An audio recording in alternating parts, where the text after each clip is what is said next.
So, oh, actually, no, this isn't my last video. I still have a decibel one to do. But I decided to switch it up a little bit because I've been doing a lot of metal or whatever. Well, there's prog, actually, progressions. But I decided to do my classic rock magazines and prog all as one because this is the issue that kind of started prog magazine off. This is Classic Rock's. God, what? Don't have a cover on it, but it's Classic Rock Presents Prog, and this was the one that kind of kicked off the prog magazine. So we also have a from the archives of Classic Rock and Prog, the Rush story, which honestly is a good compendium to all those remasters because they don't have any liner notes. Just like Led Zeppelin, no liner notes whatsoever to tell you about stuff. And I don't know if it's a great compendium, but like the Elvis Costello stuff, those 2-disc sets, they are the best biography of Elvis Costello's discography ever. So also have the complete Marillion story, which also you might remember as this cover too. I think they've released it a couple times. I think this is a newer version of it with this cover, and then they just gave you the old school cover too. Anyway, so we have those going into the prog rock magazine, and I have like number 13 here, which was 2000. When was that? February of 2010. And the funny thing is, all the stuff that's in these is probably stuff that we have already gotten in all of the liner notes of all these special editions like Jethro Tull and Marillion and stuff like that. But for a second I thought that said Hypnosis, but Prognosis. I would like this Lifting Shadows book. I just have never seen it, but it's so out of date now. I mean, shit, like 14 years have passed. So much has happened since then.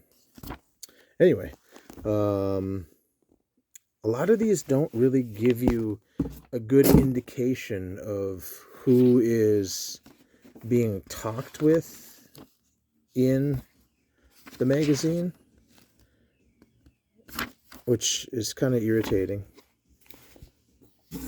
Moving pictures, long distance runaround. I'm assuming a Yes issue. This is a Marillion issue, King Crimson issue, Tull issue. Oh, here they start getting smart and putting things. Like, look at all these bands. So everybody knows that I love Tull. Steve Wilson, Transatlantic, Steve Hackett, Gryphon, Frost, Blackfield, Ring Van Mobius, Sigur Rós, Jump. Honestly, I totally missed out on Ring Van Mobius. Got their 3 albums, and I guess they called it a day.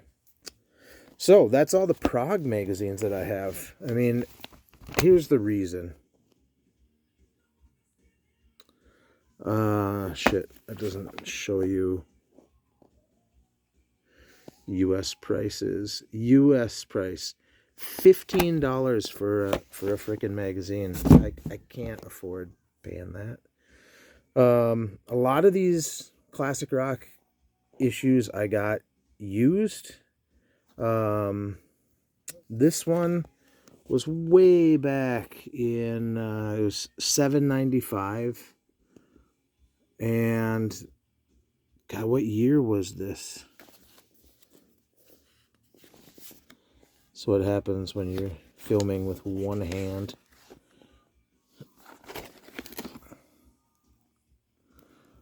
Doesn't say a date here. 1999. So, this first issue of Classic Rock that I bought when I was working at a place called Schindler's in Minneapolis, or actually in Crystal, Minnesota, but 1999. Little did I know that I would have this many issues. Then it jumps all the way to March 2007. So 8 years pass before I get basically another one. The cool thing with Classic Rock is they tell you kind of like what you're looking at, what you're gonna get. Kiss, Johnny Winter, America, Iron Butterfly, Steve Hillage, Thin Lizzy, Stars, 100 Wild Guitar Heroes, Aerosmith, Thin Lizzy. Again, a lot of the stuff in Classic Rock is the same shit you've read in liner notes, you've read before. But let's say you're new to a band. It's really helpful kind of getting a history of the band, like Deep Purple. Nobody cares about the Guns N' Roses. Thin Lizzy, again, that is going to be the band that you see the most on these covers. So how many have already said Thin Lizzy? 1, 2, 2. So we are on the third cover that has Thin Lizzy on the cover. For a band that hasn't been active technically, the original band hasn't been active since the mid-'80s. They are talked about so fucking much on these. Sorry, guys. Swore a little bit there. Some ACDC. Joe Perry. We can't wait around for Steven. Really? But you did. You did. Slash with Fergie. God, she is so fucking hot. Anyway. Some DLR. You know, that guy got lucky.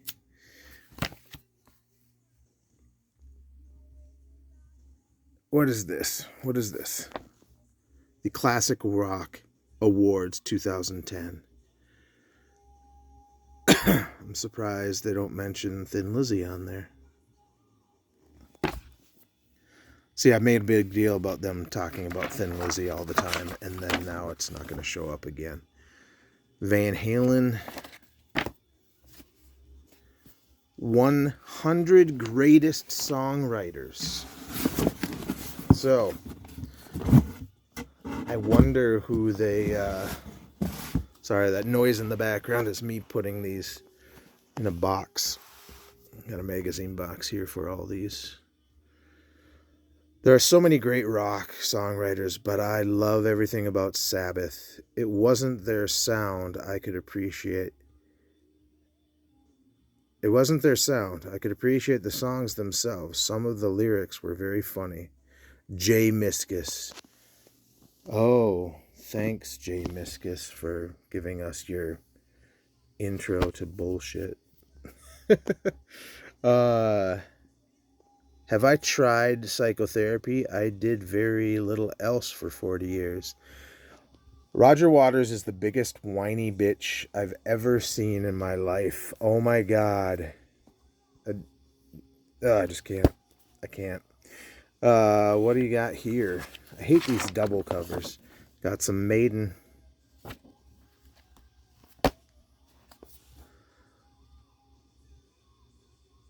Honestly, Guns N' Roses were a band that got so damn lucky. Axl Rose got so damn lucky because... but these bands that get so huge and then kind of piss it all away because of their stupid egos is just astonishing.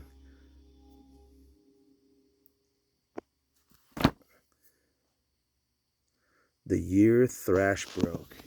1986 remembered how Metallica, Megadeth, Anthrax, and Slayer changed the world in their own words. I don't understand. Well, I kind of understand. The whole Big Four thing, I've done a video about bands who were way better than the Big Four, in my opinion, which is Flotsam and Jetsam, Forbidden, Voivod, and Overkill. I think all four of those bands have a way stronger discography than especially Metallica and Megadeth. Megadeth and Metallica, first 4 or 5 albums for each of those bands are phenomenal. Don't get me wrong. Anthrax has a great track history. Slayer kind of got better and better. Well, not better and better. They hit their high point with those 3, ending with Seasons of the Abyss. I do like the Paul Bostoff era because I love him as a drummer. But, you know, there's so many better thrash bands than those guys. Joe Bonamassa is one of those guys that the only stuff I have by him is the Black Country Communion stuff. Oh, Randy Rhoads. It's almost like Randy Rhoads dies every single day for me. I can go on with life, but I really can't completely come to terms with it. Kelly Rhoads, brother. Yep.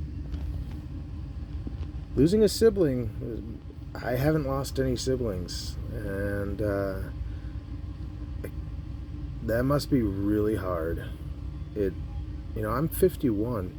My oldest brother is like 72, and we are just now getting together and writing music together for the first time.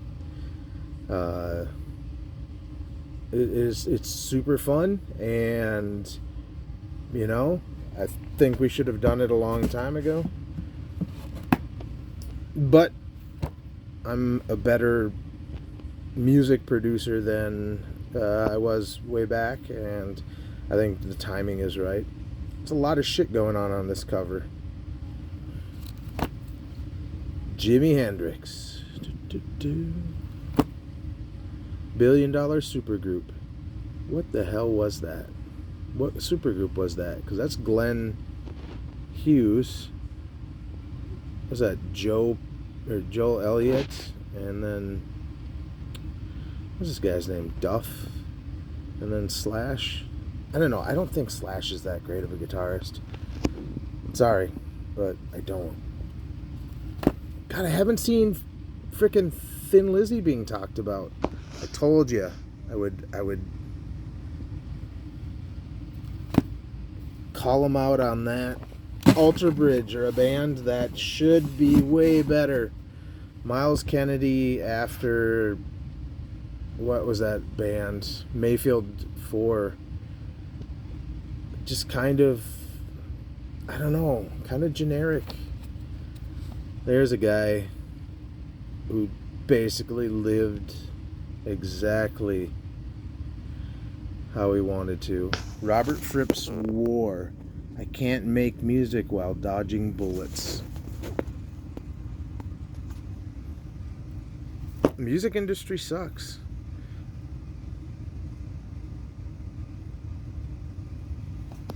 This guy is living on the same shit for the last 40 years. I don't get it.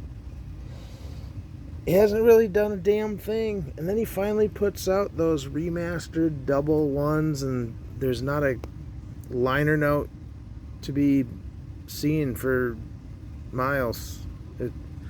He just screwed the pooch on that. I think they should have had liner notes, talked about the albums. I mean, they have, at the point they did them, they had 3 of the members, I think, still alive, right? Wait, is their bass player still alive? I don't know. I don't remember who's alive these days.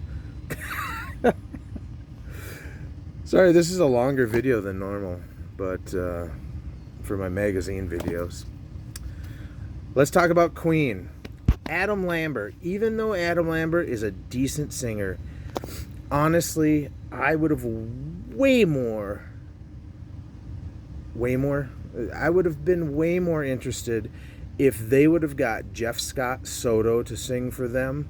Because Jeff makes the songs his own, yet stays true to what Freddie... I mean, he sings the songs... I don't know how to describe it. He stays true to the original song, but he doesn't, you know, try to be anything other than Jeff Scott Soto. I think it would have just been better. I think having Adam Lambert as the singer of Queen is just kind of a typical choice. Not a typical. Just kind of a generic choice. I mean, I don't know. Black Sabbath, The Dark Knight's Rise. How the Insane 70s incited a musical revolution. Almost there. Almost there. Thanks for holding out with me. Some Deep Purple. Again, we're coming back to another Deep Purple magazine. The vinyl issue. The 250 records that you must own. Sometimes I like counting these and figuring out how many out of the 250 that you must own that I have. I usually come up pretty high. I'm going to do it after I get done with this video. Free. Nightwish, Scott Weiland. Some Rush.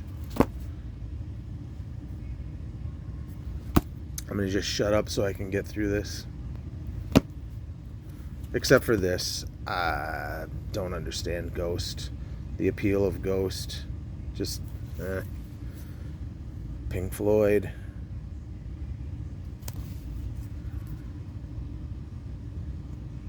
That Derek Riggs stuff was just so great. Do not get this supergroup. I just... Not an Alice Cooper fan. Just... I don't know. Jimi Hendrix saved my life. I may have told you the story before, but I was at a red light and I decided to look at the liner notes for Electric Ladyland because I was like, is this album live? So I'm looking at that. As I'm looking at it, the light changes green. The car in front of me goes through across traffic and who has red lights, and if I had seen the green light instead of been looking at the liner notes, I would have been right behind him. Between him going through the two lanes and where I would have been behind him, a car going about 40 miles an hour ran the red light. I would have been absolutely T-boned, and Jimi Hendrix, because I was looking at that booklet, saved my life, I believe. I could have been dead because some jackass decided to run the red light. Thank you, Jimmy.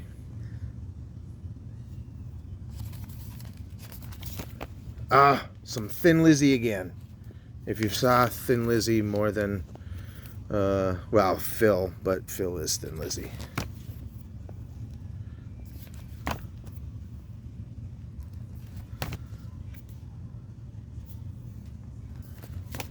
And Slash. Blah. All right, thanks for watching.